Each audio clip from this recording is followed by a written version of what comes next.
Dois mestres e o peso do vazio. Texto de autoria de Yoskaz.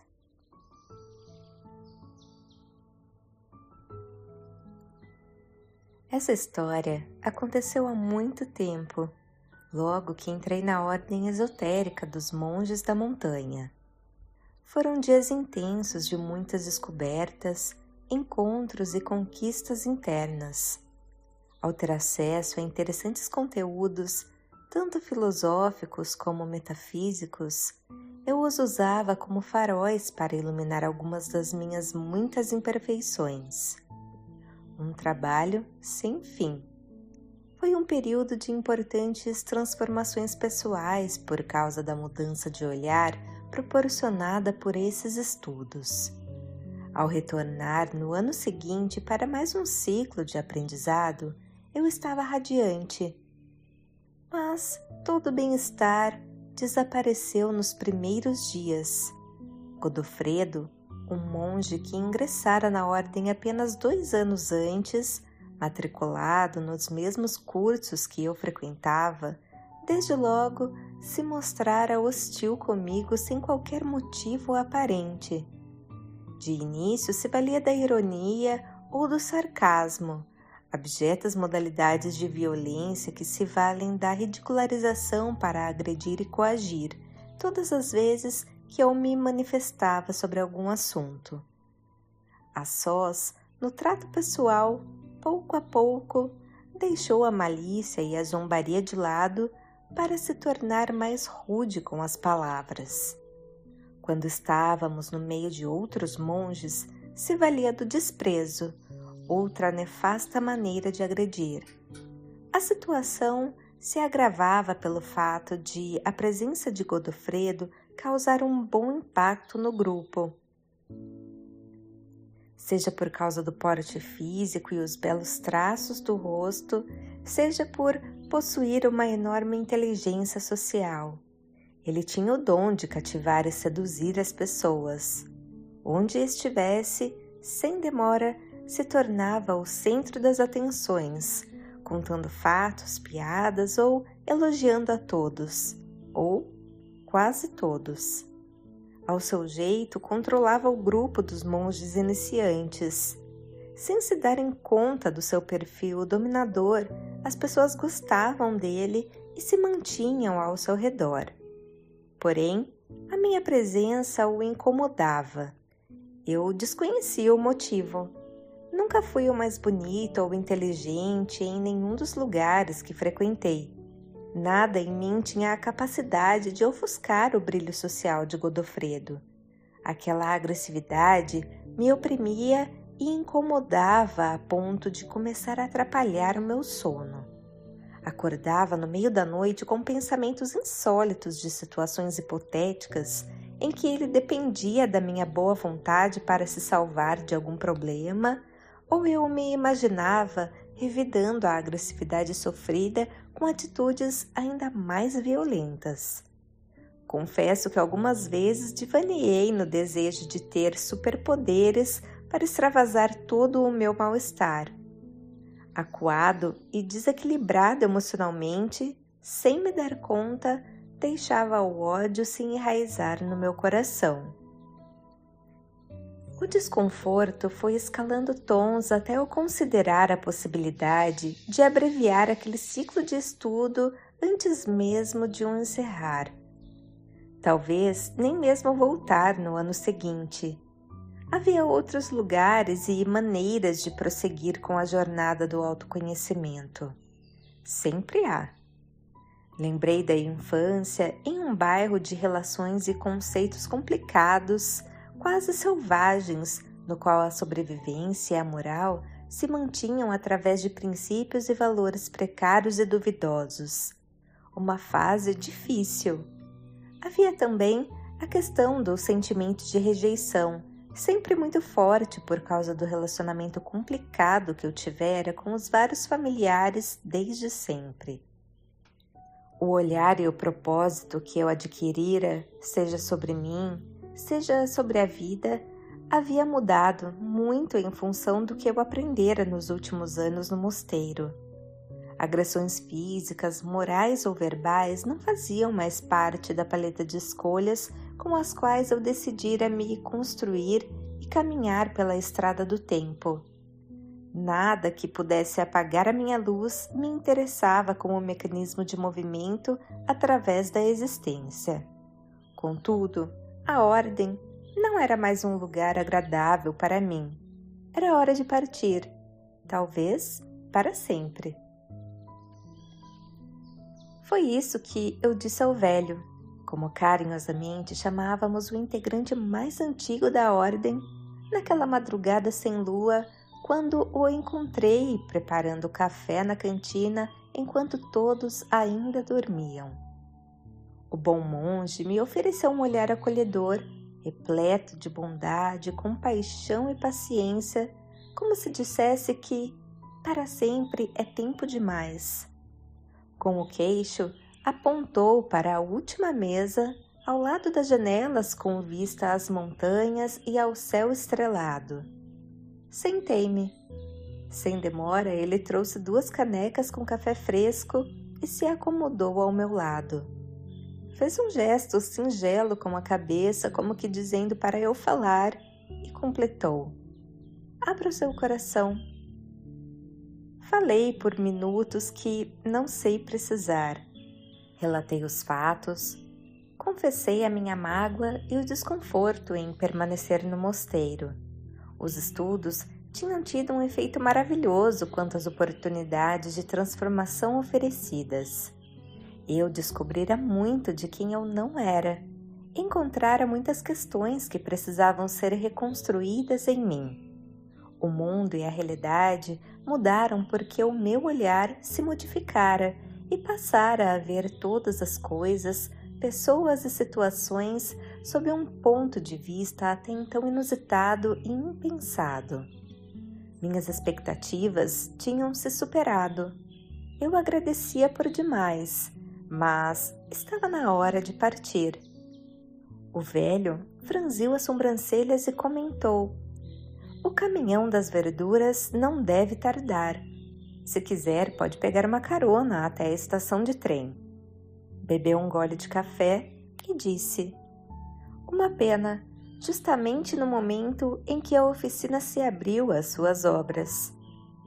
Falei que não tinha entendido. Ele explicou: "Até agora, todas as descobertas relatadas dizem respeito à escola, à fase de aprendizado. Você teve acesso a estudos e pensamentos ancestrais. Ao contrário do que muitos acreditam, a sabedoria e o amor são muito antigos. Textos como o Sermão da Montanha ou os Diálogos de Platão, apenas para ficar em poucos exemplos, ainda são revolucionários mais de 2 milênios depois que foram apresentados ao mundo. Embora tenha tido acesso a muito conteúdo capaz de modificar o seu olhar sobre si mesmo e a realidade ao redor, o efeito transformador ainda não se completou.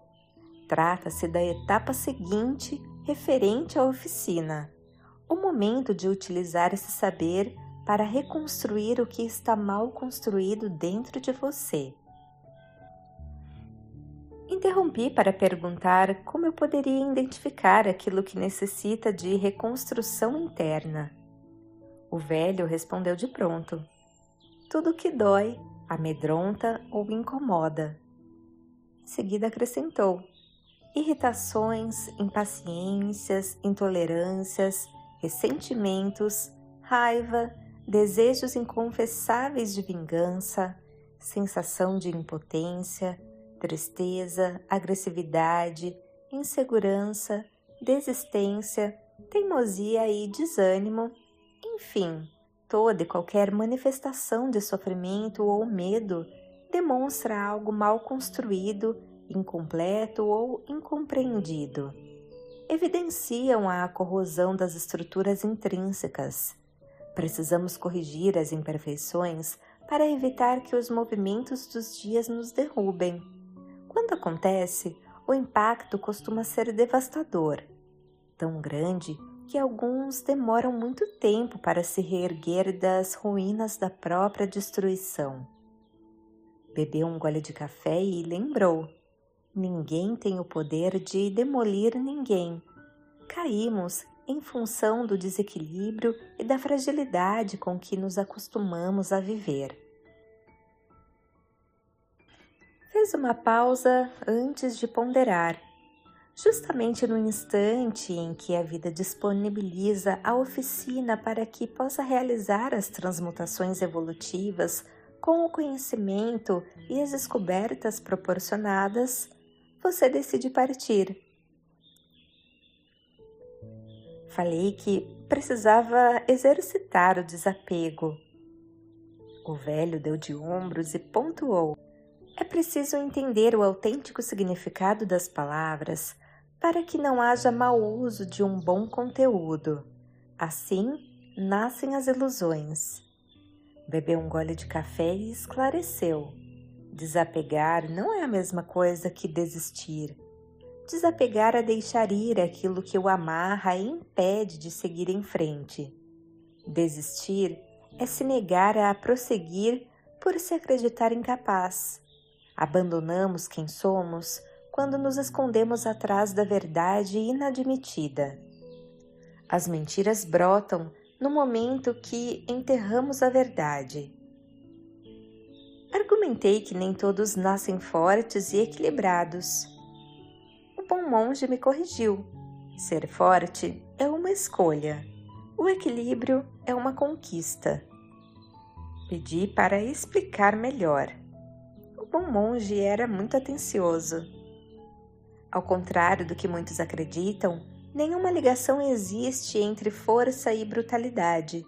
Tampouco está presente em manifestações de orgulho, empáfia ou arrogância. Estes são os fracos que se fingem fortes. A autêntica força é leve e suave, firme, mas amorosa. Trata-se de um poder genuinamente sutil que reside em aceitar de bom grado os desafios evolutivos. É não fugir aos movimentos necessários à elaboração das experiências vividas até que não mais causem mágoas ou medos, incentivem ou perpetuem conflitos. O efeito desse processo contínuo e sem fim resulta em equilíbrio, permitindo que o indivíduo atravesse as dificuldades inerentes à existência sem desesperos ou quedas, como uma árvore de raízes profundas capaz de suportar as mais rigorosas intempéries sem se deixar arrancar ou apodrecer. Bebeu mais um gole de café antes de concluir. Você fez bom uso da escolha até agora, porém abriu mão de usar a oficina. Partir é uma escolha e um direito. O dia raiava. Foi quando ouvimos o barulho do caminhão das verduras. Os funcionários demorariam alguns minutos para descarregar as caixas. O bom monge olhou para a mochila que eu já havia arrumado acomodada na cadeira ao lado. Em seguida, olhou para mim como quem se despede e diz ter chegado a hora. Segurei a caneca com as duas mãos e bebi um gole do café intocado. Depois, outro e mais outro. Com os olhos marejados, indaguei se ficar ainda era uma escolha e um direito. O bom monge respondeu sim com a cabeça. Como quem revela uma descoberta, comentei que Godofredo não era um inimigo. Embora não soubesse nem fosse a sua intenção, a função dele era me tornar uma pessoa melhor. Eu já tinha aprendido isso. O velho anuiu e alertou. Sim, porém atenção, o desafio não está nele, mas dentro de você. Se insistir em mudá-lo ou fazer com que se arrependa das atitudes praticadas, você será abatido pelo cansaço de uma luta sem vencedores. Restará a destruição provocada pela procura de um poder que a ninguém é legítimo possuir. A incompreensão sobre quem não somos é a autêntica causa de todos os sofrimentos. A ignorância sobre o sentido da vida é a fonte de todos os medos. A atitude de ninguém é responsável pelas dores que sentimos. Apenas serve para mostrar a fragilidade dos nossos pilares interiores prestes a desabar. Os monges, como são chamados todos os integrantes da ordem, começaram a chegar para o desjejum. Era preciso encerrar a conversa. Antes, porém, falei não saber como fazer ou agir. O velho pontuou: busque por silêncio e quietude para gerar um diálogo interno onde possa ouvir com nitidez todas as suas vozes. Filtre-as. Descarte as que o incentivarem aos conflitos ou alimentarem ressentimentos, dependências e incapacidades. Fique atento ao jogo das sombras que faz confundir orgulho com respeito, vingança com justiça e desistência com desapego. Acolha a voz que aconselhar o uso das virtudes. Esses atributos caminham ao lado da verdade. Quando for tomado por uma incrível sensação de paz, saberá ter encontrado a equação certa. Todas as incertezas e inseguranças desaparecem diante da clareza do olhar. Se não acontecer, é porque ainda existe uma névoa de incompreensão que ofusca a sensatez, a lanterna da consciência. Em seguida, finalizou a conversa. Lembre que solucionar o problema não significa dobrar ninguém aos nossos desejos, mas se libertar dos emaranhados existenciais que nos proíbem de seguir em frente. Este é o passo primordial rumo à liberdade. Tudo se resume a você consigo mesmo. Piscou um olho e segredou num murmúrio. Libertar-se é desmanchar as incompreensões internas que nos impedem de ir além de quem somos. Naquele dia, decidi não assistir às aulas. Fui caminhar pelas montanhas. Eu precisava ficar a sós comigo, conversar com as minhas vozes, acolher os lamentos e os medos, educar as sombras, aceitar a responsabilidade pelos meus sentimentos, escolhas e destino. A vida de ninguém se define pelo comportamento ou atitudes de outra pessoa. Sem esse entendimento, é impossível amadurecer e desenvolver a verdadeira identidade. Recostei-me em uma pedra ao chegar em um lindo mirante de onde era possível avistar ao longe a charmosa cidadezinha de ruas estreitas e sinuosas localizada no sopé da montanha. Fechei os olhos para entrar na casa onde moro em mim. Escancarei as janelas para que o sol a iluminasse. Abri as portas dos quartos, chamei todos à sala. Ego e alma, virtudes e sombras. Aos poucos, todos se acomodaram pelos sofás e poltronas. Destranquei o alçapão do porão, onde guardamos as memórias dolorosas ou as culpas inconfessáveis que evitamos ver, mas não conseguimos deixar de conviver. Tudo que nos habita se manifesta, queiramos ou não. Quando aqueles que moram escondidos no subsolo gritam por estarem próximos aos seus alicerces, um pedaço da casa desaba.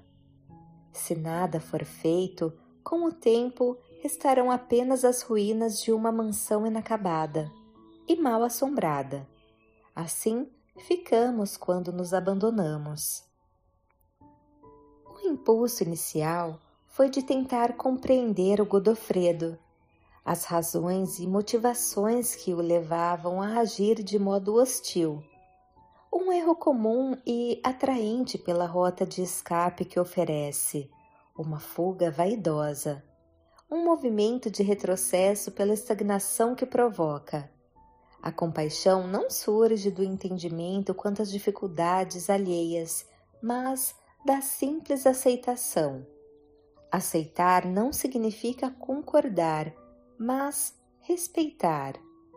Não posso exigir de ninguém a perfeição que não tenho para oferecer. Cada pessoa traz em si um universo singular e complexo. Ainda estamos na jornada para decifrar os próprios enigmas. Crer-se capaz de percorrer os labirintos alheios é pretensão delirante. Proteja-se do mal, respeite a todos, faça o bem que puder e siga a viagem, ensinou um amigo alquimista de Alexandria. A tarefa que me cabia era entender por que eu conferia ao jovem monge tamanho poder sobre a minha alegria e escolhas, a ponto de quase me levar a renunciar aos importantes estudos oferecidos no mosteiro. Responder a essa pergunta era a porta de acesso para entender o motivo pelo qual o comportamento do Godofredo tinha tanto poder sobre mim. Sim, pois do contrário, não me causaria nenhum incômodo. É natural que atitudes ásperas proporcionem algum grau de desconforto. Em um sujeito equilibrado, não duram mais do que breves instantes. No entanto, ao atingir o ponto de influenciar as minhas escolhas de destino, sinalizava algo mal construído, incompleto ou incompreendido em mim. Isso não significava validar as atitudes do Godofredo, mas entender que as soluções dos meus sofrimentos não estavam em ninguém, salvo em mim mesma. Muitas vozes opinaram. Algumas gritavam de revolta, outras sussurravam assustadas. Deixei que falassem. Como nenhuma delas me trazia a sensação de bem-estar típica do uso das virtudes, eu as descartava. Passado um tempo que não sei precisar, cochilei.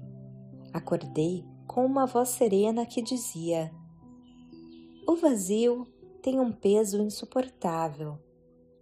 Olhei para os lados e não havia ninguém. Ri da incoerência de um sonho louco. Ora, se está vazio, não tem como pesar. Um saco vazio não move os ponteiros da balança.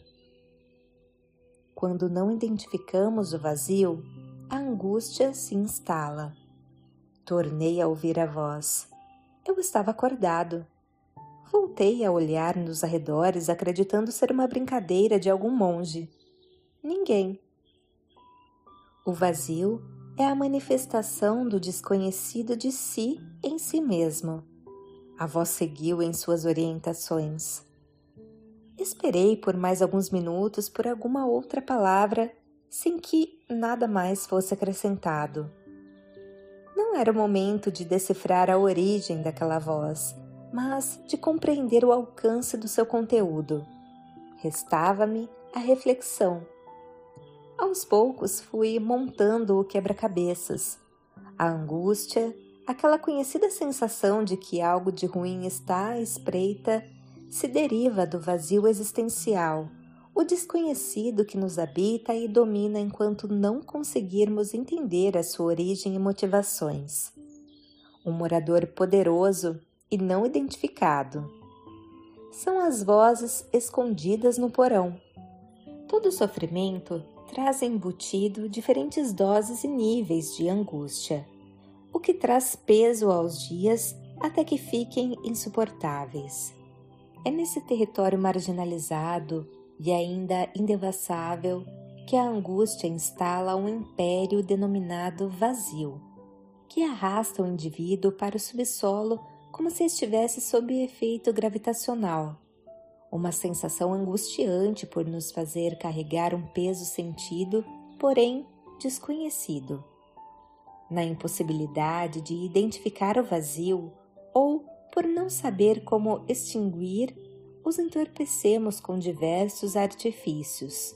Naquele caso, eu utilizava doses espetaculosas de drama para interpretar o papel da vítima, um personagem inventado na inútil tentativa de me sentir melhor. Por sua vez, na outra ponta da mesma tragédia, Godofredo se valia da agressividade disfarçada para inebriar o próprio vazio com pílulas de suposta superioridade. Apesar de gozar de boa popularidade entre os monges mais jovens, sem se dar conta, ao invés de crescer, murchava. Ambos os vazios aumentavam. Extinguir o vazio é preencher a si mesmo. O conteúdo não significa apenas conhecimento, porém, movimento. Não se trata de atitudes quaisquer, mas de movimentos virtuosos. Escola antes, oficina depois. Daquilo que me cabia e não havia como negar, todas as vezes que eu conceder poder para alguém me infernizar, evidenciarei o vazio manifestado através de incômodo, tristeza ou raiva, sinalizando ao proprietário vaidoso as rachaduras internas de uma casa bem cuidada por fora, porém abandonada por dentro. Se cada um mora em si mesmo, das duas uma, passamos a cuidar dos alicerces do prédio que vivemos ou jamais habitaremos em um lugar seguro e agradável. Verdade e virtudes são os autênticos pilares existenciais. Aqui estava a equação e a solução do problema. Fiz uma retrospectiva sincera da minha jornada, ao menos até onde os meus olhos alcançavam naquele momento. Apesar de muitos erros do passado, o presente se mostrava diferente. Não que os equívocos tivessem desaparecido, longe disso. Havia um esforço sincero na reformulação do meu código pessoal de ética e na firme disposição de jamais desistir do amor como prumo à minha construção. Embora a reforma da casa estivesse distante de acabar, já se mostrava um lugar aprazível para se viver. Desde que livre de qualquer resquício de orgulho e vaidade, ter consciência das minhas conquistas será sempre importante para me lembrar de quem eu sou e da trajetória que já percorri. Isto também é fonte de força e equilíbrio. Esquecer das difíceis etapas superadas é um jeito corriqueiro de devorar a alegria para alimentar o vazio. Um modo cruel de esquecer de si mesmo e se abandonar. Não acreditar em mim, desvalorizar os meus dons, capacidades e conquistas, criara o vazio interno que permitia ao Godofredo me incomodar e acuar com o seu comportamento rude. Imaginar-me como vítima aumentava o vazio. Compreender que a minha fragilidade e desequilíbrio tinham origem por eu não reconhecer o meu próprio valor e avanços me fez encontrar a equação. O que fizera o prédio ruir não fora a fúria dos ventos, mas a ausência dos alicerces que eu mesmo arrancara. Essa percepção me permitiu compreender as razões do vazio e entender que um simples movimento interno seria capaz de o extinguir. Tudo muda na mudança do olhar. Desmanchar as incompreensões traz um poder incomensurável. Anoitecia quando fui invadido por uma indescritível sensação de bem-estar. Retornei ao mosteiro. Os monges jantavam na cantina. Depois de fazer o meu prato, me sentei à mesa junto aos demais monges iniciantes. Numa mesa próxima, em um tom de voz baixo para não ser escutado pelos monges antigos, mas audível o suficiente para que fosse ouvido por quem estivesse perto, Godofredo fez um comentário sarcástico sobre o fato de eu ter ficado fora o dia todo. Muitos riram. Sem me abalar, olhei com serenidade e questionei sobre a razão daquele comportamento com uma pergunta simples. Por que você age assim? As risadas emudeceram de imediato. Fingindo surpresa, Godofredo disse não se tratar de uma brincadeira, alegou. Qual sentimento move alguém a fazer um comentário depreciativo e repleto de ironias? Virei para os monges que tinham achado engraçado e indaguei com a mesma serenidade. Qual o sentimento que faz encontrar graça na ofensa? Não houve resposta. Terminamos o jantar em silêncio. Todos os nossos sentimentos têm nome. Faz-se indispensável reconhecer cada um deles. É uma fase muito importante no processo de autodescobrimento. Gostamos dos bons, temos dificuldade em admitir os ruins. Não raro, mudamos os seus nomes para nos enganar. Quando os negamos, se tornam nossos hóspedes. Não há por que se lamentar. Fomos nós que os convidamos a ficar. São os moradores ocultos do porão. Ou, em muitos casos, vivem em outros cômodos disfarçados nas mentiras que adoramos acreditar. O maior perigo e o mais recorrente é quando os seus discursos são ouvidos como se fossem a voz da verdade. Nesses momentos, o preconceito inadmitido se apresenta como anedota ou a raiva inconfessável se manifesta através do desprezo e da ironia. Os sentimentos densos permanecem na imagem das pessoas que nos machucaram, criando uma atmosfera desagradável e nociva dentro de casa. É preciso os deixar partir. Pode parecer paradoxal e incoerente, e é. Eles só ficam porque os impedimos de ir embora. Era preciso reconhecer a raiva que me arrancava do meu eixo de luz e me lançava no abismo da existência. Enquanto o ódio não fosse transmutado em compaixão, eu não conseguiria perdoar o Godofredo para que não mais continuasse como um hóspede indesejável. A reação não foi a esperada, porém era previsível. Como Godofredo tinha o perfil controlador e era dotado de incrível carisma, ao se sentir desconfortável e desnudo com o diálogo travado na cantina, se afastou de mim, levando consigo um séquito de seguidores. À exceção de 2 ou 3 jovens monges, os demais passaram a me ignorar, a ponto de nem mais me cumprimentarem. O ambiente se tornou bem desagradável. Era um momento da oficina, de fazer valer os meus alicerces erguidos pela verdade e pelas virtudes, se é que existiam. Eu não tinha feito nada de errado.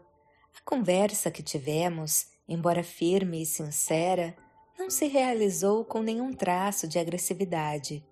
Apenas o questionei como maneira de o colocar diante do espelho da consciência para que ele se desse conta dos sentimentos que genuinamente o moviam. Prosseguir com eles eram uma escolha do Godofredo. A mim, cabia trabalhar para aperfeiçoar os meus sentimentos, pois afinal moravam em mim e definiam a atmosfera da minha casa. Não mais poderia permitir que o comportamento de quem quer que fosse me roubasse a paz. Foram dias difíceis. Quando a rejeição me trazia sensações ruins, eu lembrava que estava na oficina transformando a existência em força e equilíbrio. Então, agradecia e me esforçava para aproveitar. Nenhuma prova é fácil. Se conseguisse, mais uma etapa da obra se concretizaria. Lidar com a rejeição nunca é fácil. No entanto, eu precisava saber se já era capaz de seguir em frente sem a aprovação de ninguém. A minha alegria não precisava da validação de qualquer outra pessoa para me animar os dias. Lembrava-me disso a todo instante. Aos poucos, conseguia afastar as influências insalubres advindas das minhas incompreensões e desequilíbrios. Comecei a entender o poder da força e sentir os pilares que me sustentavam para atravessar as situações severas com equilíbrio, sem perder a suavidade e a leveza dos movimentos. Sentia-me melhor a cada dia, embora as relações não tivessem se modificado. Até que em uma tarde, quase ao fim daquele período de estudos, quando todos estavam em aula, Fui à cantina em busca de uma caneca de café. Para minha surpresa, Godofredo estava sentado na cadeira de uma mesa ao fundo, com a cabeça abaixada entre as mãos. A reação inicial foi de pegar o café e ir embora. Eu não gostava dele. A voz que fala mais alto ou primeiro nem sempre é a mais sensata. Nada é à toa, sussurrou a mesma voz que ouvi na montanha. Dominei os meus instintos primários, percebi que essa experiência também era necessária como complementação da anterior. Municiei-me de 2 canecas com café e me sentei ao seu lado. Ele levantou a cabeça, me olhou por breves instantes e tornou a abaixar.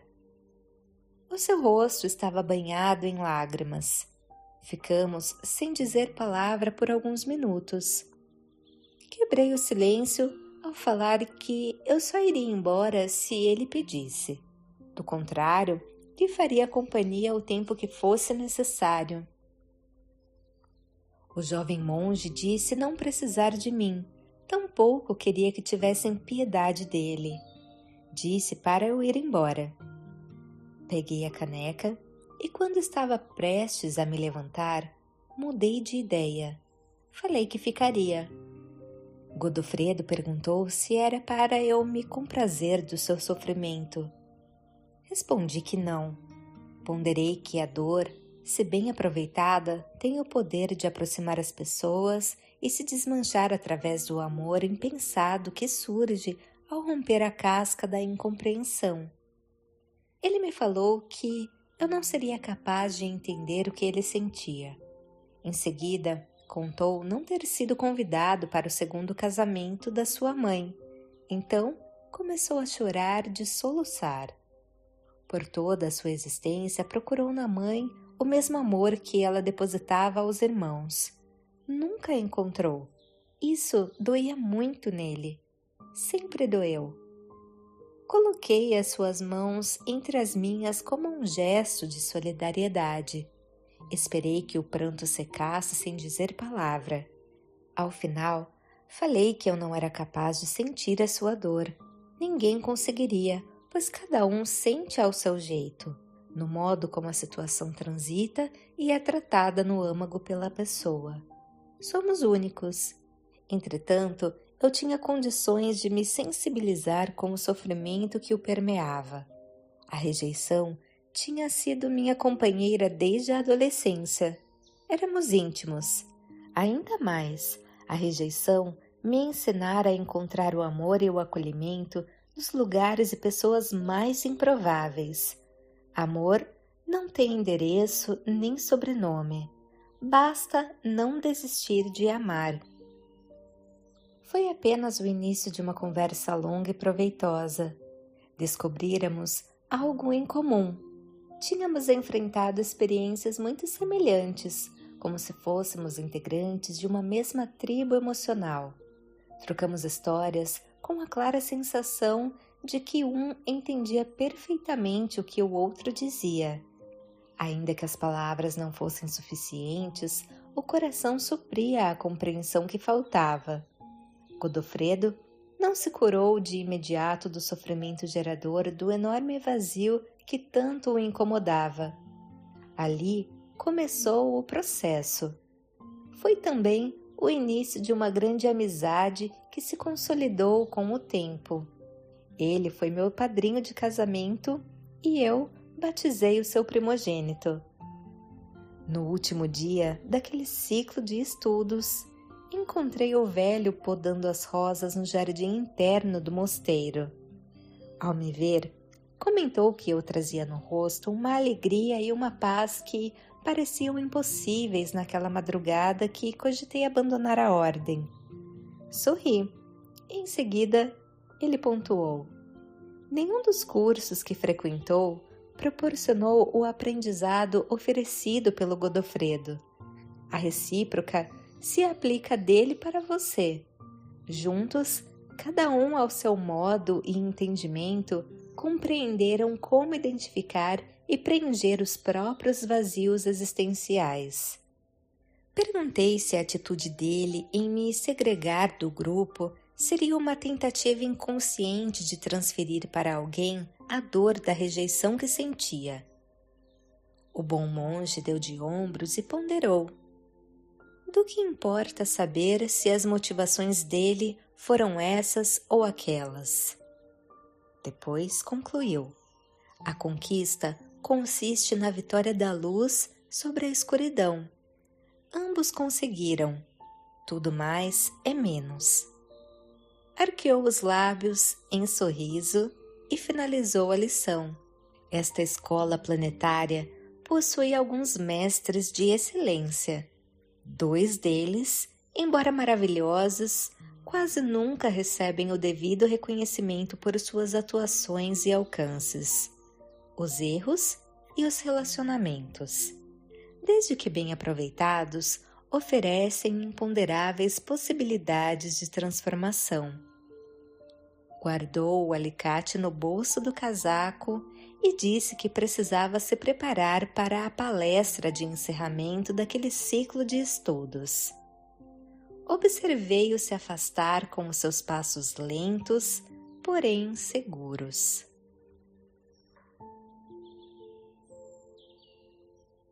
Voz de Paula Paulini.